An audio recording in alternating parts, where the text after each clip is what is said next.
inevitable.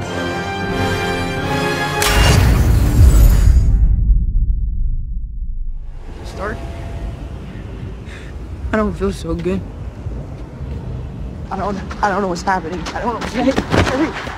I don't want to go. I don't want to go. Sir, please. Please, I don't want to go. I don't want to go.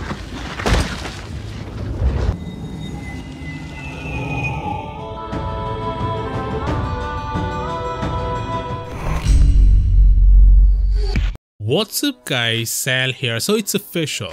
LG is officially quitting the smartphone business. The company confirmed today through a press release that instead of selling their mobile business to others, they have decided to leave the industry altogether.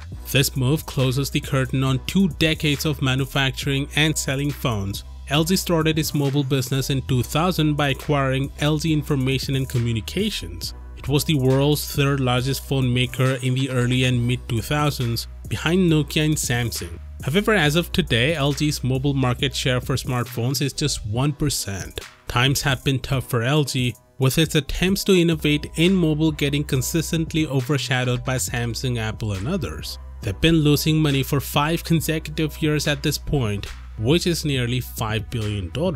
The end of LG's mobile phone business means that the company's rollable phone will be scrapped. The company said in a statement that LG Rollable is no longer part of its product strategy, which is a bummer in general because more competition is always good because it brings more variety and better prices usually, but also specifically because while I've not bought an LG phone anytime recently, I was looking forward quite a bit to their rollable phone as potentially becoming my next one. By the way, not just rollable phone, their next proper flagship phone, the LG Rainbow, has also been cancelled. And this is the first look at the handset that will never see the light of day. Anyway, there are multiple reasons why LG Mobile lost its momentum and eventually failed. Lack of marketing probably sits at the very top, but I think one of the biggest drawbacks of LG was their lack of an in-house chip supply too.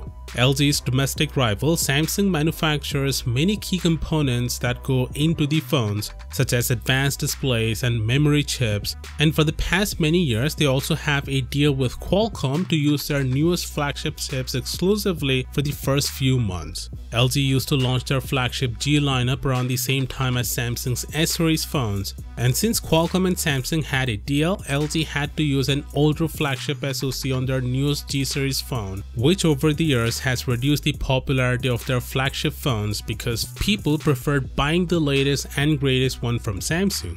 This could have been avoided if they had an in-house chip supply. Also, LG experimented quite a lot with their design and didn't stick to a signature look. I mean, when you look at a Samsung phone or an iPhone, you can instantly tell the brand behind it, but that wasn't the case with LG. Instead of improving from generation to generation, LG went back to the drawing board every year to announce something completely different, abandoning the predecessor or the main features it introduced. So a lack of brand identity hurt them big time too. Anyway, this makes LG the first major smartphone brand to withdraw from the smartphone market altogether, as brand names like Nokia, BlackBerry and more have still stuck around on devices made by third-party manufacturers. Of course, with that being said, do let me know what do you think about this down in the comments. And as always, I'll see you tomorrow. Peace out.